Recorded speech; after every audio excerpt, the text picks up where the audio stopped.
Hello, everyone, and welcome to Curated Clean, the podcast, where we get our hands dirty so you don't have to. We're your hosts. I'm Mike.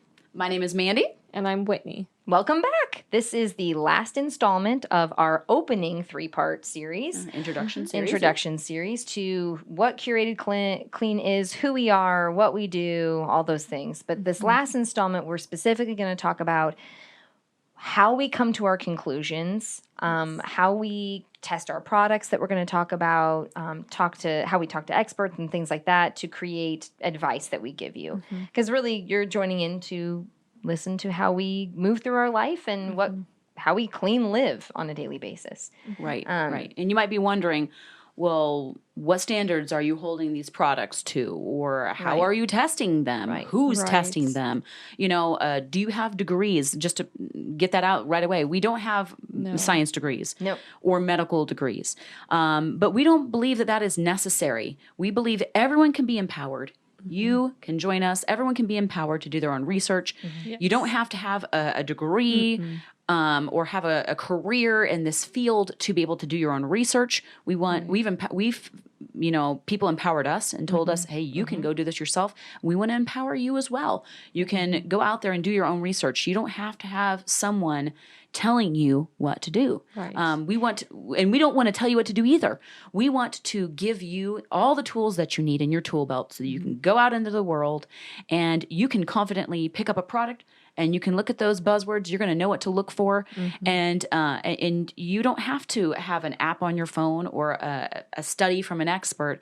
You can be your own expert. You can be the expert. You can be empowered to do that. You can make the best decisions for your life, for your health, and for your family's health as well. And you can make those positive changes yourself. And one of the things that we'll be talking about is who reviews our products. You know, we'll be using them, but we're also going to be using them on our families and our friends and those kind of things, and see what actually works. How many people, we were just discussing this, there's a couple of products that we're using right now that maybe I love, but they don't love. Right. Or not everyone's going to love everything the same to the same degree. Or we all have different needs. Right, and what that looks like. But we really do want to offer you and bring you in on the Curated Clean cut. And those are products that make the cut. We think that they work well in whatever they're meant to be.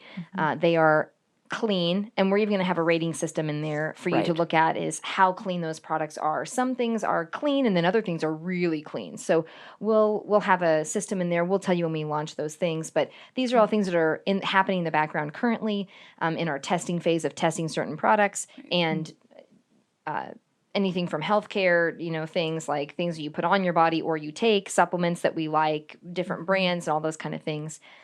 We are not getting paid for endorsements by any of these things. This is all just us going out into the world. Testing and, saw an ad for it or looked something up. I know there's a couple of products that I've been looking at that were just things they just popped up in my Instagram feed and I thought, oh, that looks interesting. I looked it up and I was like, these ingredients seem clean. I'm going to try it and see where we're at with it. Right. And Whitney in particular has tried a clean product, but the customer service was terrible. Yes. Now, we're not here to throw anybody under the bus, but those are one of the things that we're going to consider is if you have an issue with a product and these companies are small, which ones are about customer service and will help you work through a problem? And environmental impact as well. Right. We've, our entire family is very interested in environmental impact. Being good stewards of the land. Right. Yes. So we're going to get into that as well. That's all part of clean living in my mind. And even, respecting the ground and the things we put in it, because that's what gives us back things. You put bad things in the ground, it grows things that we eat that are bad.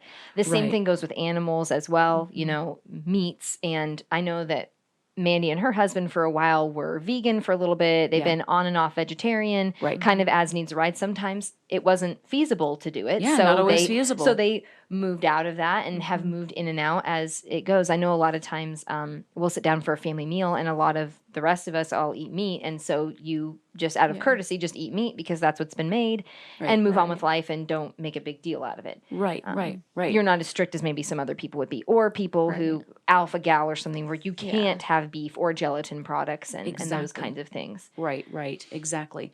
So, we've got a lot of topics. We've joked that this is going to be the rest of our lives, because it really is a lifelong journey. Pick a topic, there's a podcast. But there's always going to be a new topic, and things we'll have to go back and revisit. So there's lots and lots, and we've said this before in the previous of our introduction podcast. We want you to join us if there are things that concern you in your life, and you maybe you don't have the time to do the research on it. That's what we're here for. Yep. We want to be that person for you. Reach out to us, and we can. We'll do our very best. We will do our best to bring it, discuss to be it, non-biased. Yep. We want to be fair and open and honest. We're going to obviously have our own perspectives that we're coming from, and maybe that's not the same as yours or your family's, but we want to try our best to look at all aspects. How could it affect a lot of people? I mean, I know Whitney has talked about some of her differently abledness, how that's affected some of the products that I've used. I know there's a couple times that I've had some different issues just with whether it was a makeup product, even just with some deodorant. If I'm just being honest, I usually have to put my deodorant on only with my right hand. So I have to put my left armpit and my right armpit. And sometimes some products, even just opening them, it's not feasible. I have some function in my left side, but not as much. So I'm going to be talking about on that too, if those products, if that affects that area as well, because I'm not the only one that is affected by different ableness. And so I know sometimes just products as simple that maybe for someone else to just pull the lid off and use it. Sometimes that's been difficult for me. So I'm going to get into a little bit of that with some of the products that I've tested as well. But hopefully we can kind of get a full scope of it. And each of us can give our opinion on it. And even the three of us may have times where we don't agree on a product. Sure. Which is fine. We all have different But needs. I think as fully abled and not having any impedances, it's sometimes I don't think about the fact now I'll notice, this is kind of difficult to open, or this is kind of difficult. I've noticed some health and wellness things are like they're two-part things, like you have to combine things together or whatever that is. And that might not be feasible for somebody. It might not be feasible for somebody. So we have to have options. So I'm really glad, not that we're still believing that, we're going to move through this differently abledness and move on to more function. But the reality is this is where we are now at this moment, and we have to take into consideration what that looks like. Well, and also, we have the benefit of, having husbands and a father in our life. Right. We're three women, so getting a man's perspective, getting our children's perspective. We all have pets, and, seeing how that works. And we're our dad is remarried, so him and his wife will be testing products, and obviously they're older than we are, so I want to get everybody's perspective. Yeah, lots of age range. Skin is different. Also, the goals for your products, what that looks like. I know for me, a lot of times my products need to be fast. I don't want to waste a lot of time because I'm a busy mom. My kids are young right now. I don't want to take a lot of time putting on layers of makeup. Yeah. I think I talked about that in an earlier in episode 1. I think I was talking about that I'll barter some of my cleanliness and I'll do my makeup really nice for date night. But that's one set of time that I take a lot of time. I'm going to use a product that I don't want to wear all that much. But in day-to-day life, I want a clean makeup that can be put on fast real quick, and I can move on with my day because I have kids who need to be taken to the potty and need their clothes changed and need breakfast, and or cleaning products. Like I need it to work now. Right. I don't have an hour to do 5 steps to make sure and something that the that's countertop's safe enough clean. As well, that if you spray it on and just wipe it off, you don't have to run a chemical load. Where I don't have children, but I have pets. I've got 2 cats, and so they climb on everything. So for me, I want to make sure I'm not using a product that I spray it on, I wipe it off, and then I need to rinse it as well because it's dangerous. So, or if you have to leave it and walk away, that's happened to me a lot. Where I spray the counter down, I'm like, okay, I'm gonna clean this, and then it's like, Mommy, and so something's happened, and you leave it. Well, then you come back, and the other kid has their hand all over in a wet product. The products that I use now are literally you can eat them. You can stick them in your eye. You can put them in your ears. You can do whatever. If the dog licks it, it's all fine. But those are reality moments that sometimes you have to start something and then walk away from it. Right. There's been a lot of things of children eating certain laundry detergents that look like candy and things like that. It'd be nice if you could have a way that it's completely safe, as safe as you can possibly get it, so you don't even have that danger to think about in the back of your mind. Because we as women tend to layer our days. I always feel like we have what's in front of us, but we also have 30 things in the back of our minds that are going on. And I often talk to my husband, and I differ in the sense that, and I think this is a gender thing, where I think men tend to compartmentalize things as they move through their day, and women tend to be a little bit more, fluid in their day on how they deal with things. We have to be. We have to be. Yeah. And so we have to make sure that when we offer a product that we've tested, that it meets those requirements individually and collectively for all of us. Sure. And, something for my dad and, our dad and his wife might be different than, what I expect from a product. They have a little bit more time in their day. They don't have kids running around. Or when they do have the grandkids at their house, what does that look like? Do they change their products? I mean, that's another thing. Do you use certain products? Once again, that bartering system, do you use certain products when your grandkids are around, but then when they're not there, you use maybe your more chemical-laden products because you don't want to make the change yet. You know what I mean? We can make differing goals for things, but definitely know that our test pool is going to be our friends, our family, and ourselves, that we will be using these things, deciding how they fit the criteria, and then basing our Curated Clean cut rating on those things. Definitely. And we'll describe those more as we release those kinds of items. Yeah, and like I said, we don't have degrees in this. This is not our daily jobs, but we have been blessed with a lot of people that I would call experts in their field that are in our lives, and we have kind of tentatively tapped them and said, would you be willing to give an expert opinion? You do have a degree in traditional Chinese medicine. You do have a degree in, you are a chiropractor. You are, a doctor, a medical doctor, this, that, whatever. Can you weigh in, give your 2 cents, come to our podcast and give our listeners your opinion as well. So we're going to have those opinions weighing in throughout this process as well. And we'll always try to reach out. Those are people that we rely on. Right. These are the people that we go to. Hey, I tried this and it didn't work. Or my kiddo got a rash, or what do you think this is? My kid ate this. Yeah. Is this okay? I mean, we've been there. I have definitely made that phone call more than one time. Yeah. So definitely, those people will be brought in as well. And we also suggest that our listeners should be looking for that community. We want to be part of that community, but we're just a part of that community. One of the things that we had to learn of being your own best advocate, just in general, just advocating for yourself in all areas, your relationships, your attitude, your, all those things, the things you do and the way you interact with the world. You are a part of your community. We are a part of that community, but you also have to find it locally as well. Yeah, you need that. It's imperative. It's hard to find friends that you can trust. I know we can all say that our friend pool is very, very small. I think our biggest friend pool is between the 3 of us, and then branching out from there. But we're not alone in that. The more I talk to the people that I've become closer with, they're like, oh, I have barely any friends. It's like, well, because the reality is, as people, we don't let in a lot of people into those very inner circles.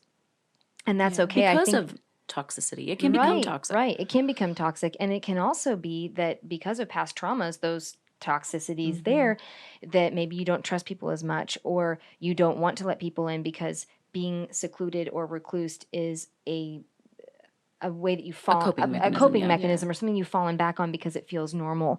And that doesn't necessarily mean that that's living your best life as far as getting out there into the world and doing what you're called to do. So I definitely think that that's one of the things that will be incorporated in as we keep talking about things, is how we kind of stretch our boundaries, but definitely remember that we are just part of your community.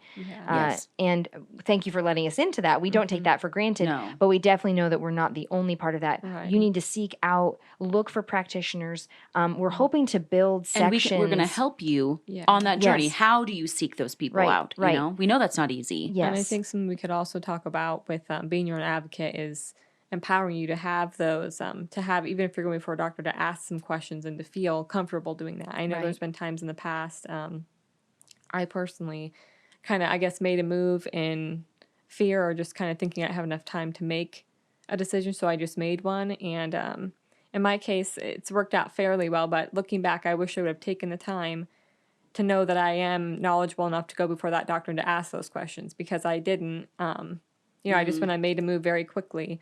And I would like to encourage people that when you're advocating for yourself, you don't have to move quickly. It's okay to take some time and ask the doctor questions. It doesn't mean that you're being disrespectful or that you know, and it's okay to but feel empowered enough to know I know my body well enough to know that something's going on.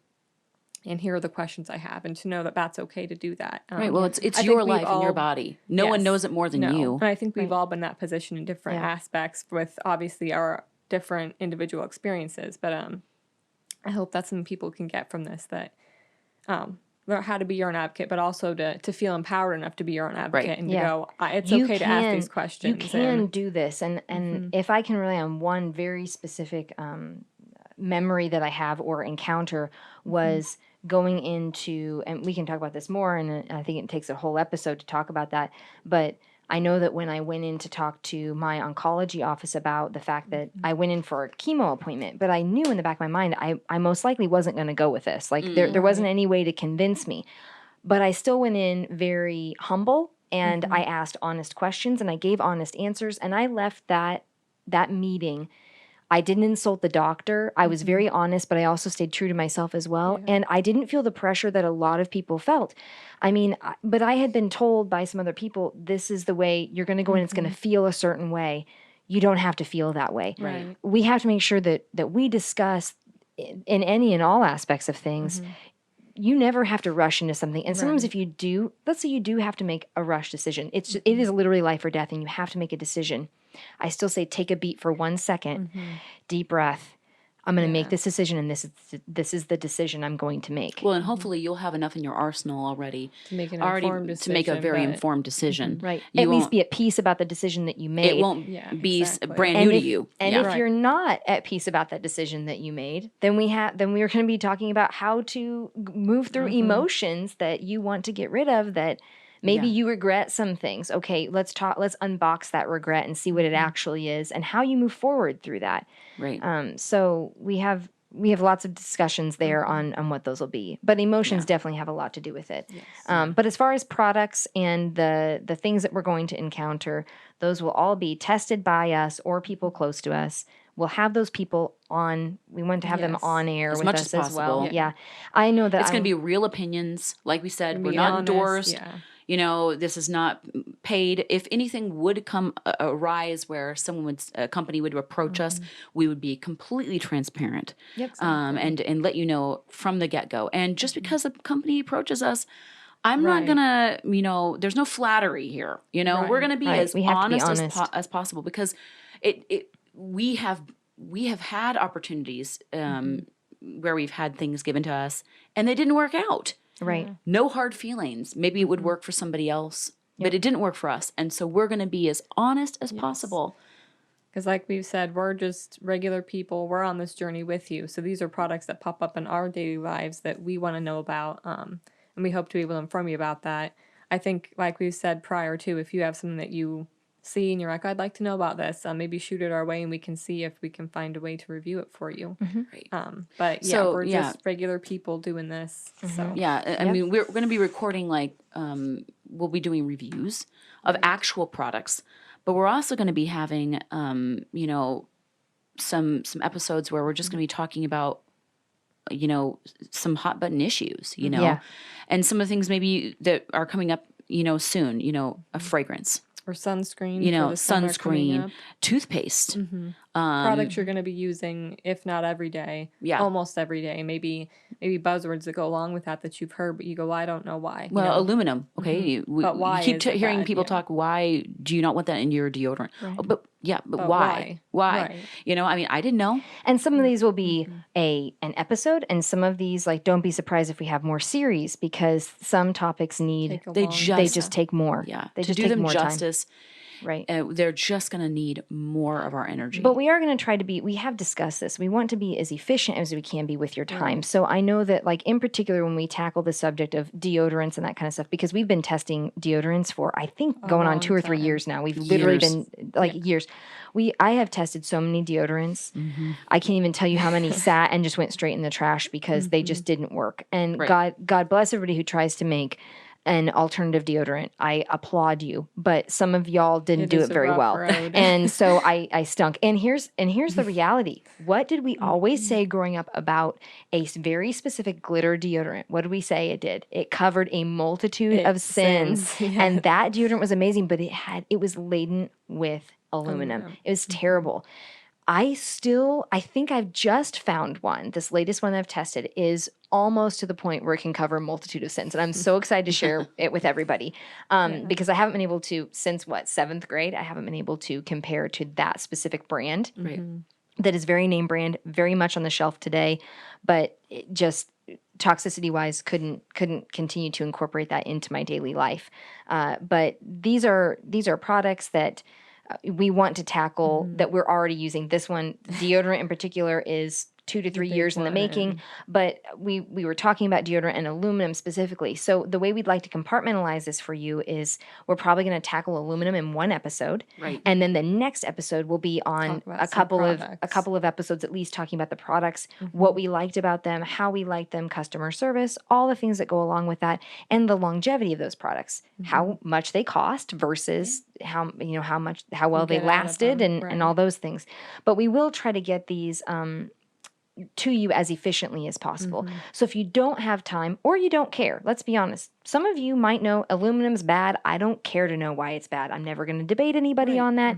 I just know it's bad. That's good enough for me. You can skip that one and go straight to the deodorant one if you want. Right. So you can kind of pick and choose, or if you come into the deodorant one and you're like, wait a second, what? Aluminum's bad. What? We can go back. You can always go back and check out the aluminum podcast. So we're going to try to get these made as directly and concisely as possible so that you can pick and choose what you want to listen to, or pick a topic you want to listen to, and then go back and mix and match your time. We know that your time is valuable, and we're so thankful that you give us any of it. And thank you for joining us on this clean living journey with us. Right. Yeah. And as things arise, we might have to go back and revisit some things. Right. You know, we might find a brand new deodorant, and it might be the best one yet. Yeah. And so we might have to amend some things as time goes on, or it might be the best in our opinion, but you might try it and not like it. We want to put it all out there for you, the good, bad, and the ugly. We're going to walk you through what we've tried, and you can have the benefit of all of our ups and downs through this entire journey, you know? So like Mike was saying, we're going to touch on big, broad topics, and we're going to go back and we're going to touch on smaller topics where we're, you know, more specific to specific companies and products, et cetera, you know, whatever will fit into a clean living in general. So we're going to literally talk about everything. I know that seems broad. I know that seems way too open-ended, but clean living and removing toxins, it affects every aspect of your life. Removing toxins, we talked about that in the very first podcast of this introduction series, was literally about how it has touched every single aspect. And detoxing, just getting rid of those toxicities is a whole nother slew of lifetime of theory. I mean, I'm currently on day 3 of gallbladder cleanse, which you guys did as a family. We did it as a family, but I did not do it, which I regret that. I can say I regret that now. Every gallbladder cleanse can be different, but there's the protocol I'm on is a pretty standard one that we'll bring an expert on and talk about what I'm doing. I am documenting it for later so that people can kind of be on it with me as I'm on day 3 of only being able to eat a specific kind of food and liquid. And so I'm starving, but it's okay. It's a shorter one. We're almost there. We're almost there. We're almost there. But the reality is, what does detoxing look like? Certain things. A lot of detoxing happens through our sleep. Clean living, we say living, but sleeping and resting is a huge part of living. And absolutely. in a previous episode 1 or 2, you were talking about how we get bombarded with things. You were talking about toxicities. And I think sometimes we just think chemicals in our mind of toxicities and things that go on our body. But I'm also into EMF and radiations and things like that. And I'll talk about that another time too, of how much, if you don't know what EMF is, it's essentially just energy and electromagnetic frequencies. And so what that does to impede things or speed things up in our body, it can be beneficial, but it can also be really bad. But if you don't know what you're being bombarded with, then you don't know. I mean, my husband made me get rid of our microwave 3 years ago. And I remember being so upset. I cried. Like I had to grieve my microwave. And now that I'm away from my microwave and I've been gone from it for so long, I'm not intimidated anymore. It's just, it's become our habit. And that's another thing I want to encourage people on. If you can just stick with it long enough, it becomes habit to where it feels normal and it doesn't feel awkward. Maybe it feels awkward when you talk to other people because that is not the way they move about their day. Or hard. Or hard. Just hard. And making the change can be hard. It can be overwhelming. But once you get into it, I promise you, if you can conquer one thing, it becomes easier and easier and easier. That's another thing we're going to talk about because that is what, what we're discussing right now is like how ease of use. Yep. Like that'll be another way that we review things. Yep. Or that we speak about things, Yep. We know that, maybe you really cannot let go of your microwave. Right. Not everyone can. Right. Okay. Then you know that you're going to have that one toxin in your kitchen, but you can remove all these others. So and use it less. Yeah, than use you it were less. using it Exactly. before. Yeah. And like in my case, there are other gallbladder cleanses that are longer. I don't have the time to spend, like, I'll be honest, I'm too hungry to go that long living on a soup and some other stuff. So for me, this is a cleanse that is done in under a week. It's 3 to 4 days of the fasting stuff. And then, you button it up on your last day, whether that's day 3 or 4. But that's how you do it. My body's also a little bit more prepped because I've spent the last year. I did a little over a year and a half of treatment. And then I spent my last year, since February of last year, in detoxing, only detoxing protocols.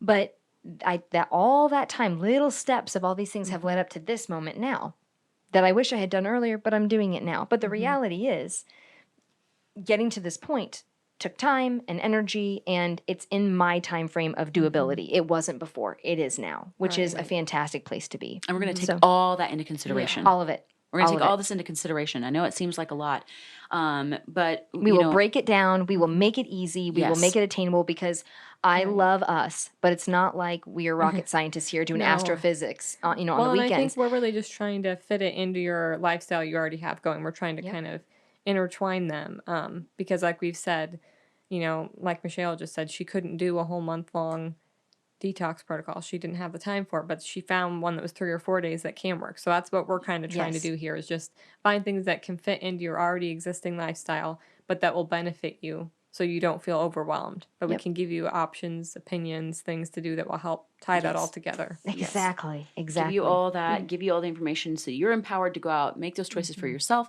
make the changes that you can make when you can make them. And we'll give you, we will even find ways to get you to where you can purchase these products. We'll find, we're going to make it easy for you so that you don't have to struggle. Like we say, we're going to get our hands dirty so you don't have to. And I would appreciate that if people would do that for me. We had wished that had come along with us. I know we've had a lot of the blind leading the blind where we just didn't know what we were doing. And hey, what do you think? Oh, I have no idea. I didn't ever research that topic. And so it's definitely just kind of been thrown into our lap. And to be honest, that wasn't a fun place to be, being forced to make these decisions so quickly. I kind of talked about earlier that sometimes we have regret about decisions that we make quickly. I think even there were a few times that if I had just taken a second to just take a deep breath and say, I'm going to make a decision, and whatever this decision is, I have to make it. It's not under great circumstances. I don't like it that I have to make it right now, but I'm going to make it, and I'm going to be happy with whatever the outcome is. And I'm doing the best I can with the knowledge I have at this moment. And I'm just trying to do my best at the moment. Sometimes we have to go back and forgive ourselves for the previous self that we were because we didn't know what we know now. Right. And also, we've each had our own issues and priorities. And so we've become, amateur experts, for lack of a better term, on those specific things. Whitney might know something, more specifically about something than I would, or me more than you, things like that. So we're going to bring all those things to the table too. I mean, you take advantage. If you have people in your life, take advantage of the fact that maybe they've had to dive into these things for whatever reason in their life. And you can take advantage of the fact that we've done this research, for you, for ourselves. And you'd find that people are more willing to give information than you think they are. I think that we, especially with social media, it's so distanced from ourselves because it's not actually tangible that I think we forget that people actually look for relational things and they want to give out knowledge that they have. And the worst thing they can tell you is no. And the best thing they can tell you is give you information and support you in your journey. And so that's definitely what you'll see us doing when we bring people on. You can listen to the way we ask questions, and maybe we ask them differently than you do, and that maybe gets a different answer and a different epiphany for you at the end of the podcast. Exactly. So, and speaking of social media, Yep. we are going to have all the information out for you guys very soon. Yep. We are navigating the waters of where we want to spend our time in that arena. Yep. And so we will get the information out to you as soon as possible. Understandably, we want to get to the best source for you to have the most unbiased information make it to you, and we want to have the clean most living is part of that. We want to be as authentic as we can be, because we know that social media can be toxic as well. Yep. Right. So we want to have a place for you to reach out to us, create our community, and make it easy for you to get us questions, get us concerns, get us topics that you are wanting us to cover for you as well. So and if you haven't been to our website, curatedclean.com, you can go there and sign up for our newsletter. We haven't launched it yet, but we are putting our topics together and how we're going to tackle those specifically. We already kind of know the layout, but just go ahead and get on the list. That way you're there ready. And when that launches, you'll be one of the first ones to get in on that. We'll discuss more about the Curated Clean cut. And when we put those products in there and create our original cut, you'll be involved in that, and we might even be able to get some coupon codes or something like that for you along that way. That's a goal for us, but we'll see how that goes. But if you haven't been to the website, check it out, and that website will also direct you to social media outlets and some other things as well. We also will have video versions of these podcasts. We do record them when we do them, and eventually we'd love to go live with these. But like I said, right now our lives interact with us, and our lives are really busy right now. So those will be, we'd like to do them before the end of the year, and that is a goal that we have. Right. But we have to accomplish these things first, and then we'll go to pre-recorded, and then we'll go to some live versions. So we're excited for what the future holds, and we're so happy that you're here with us. Yeah. So like we've said before, we always want to thank you for joining us and giving us your time. We know it is precious. We hope that you've enjoyed this time and feel empowered from today. So thank you again for joining us. Be healthy. Be well. And God bless you.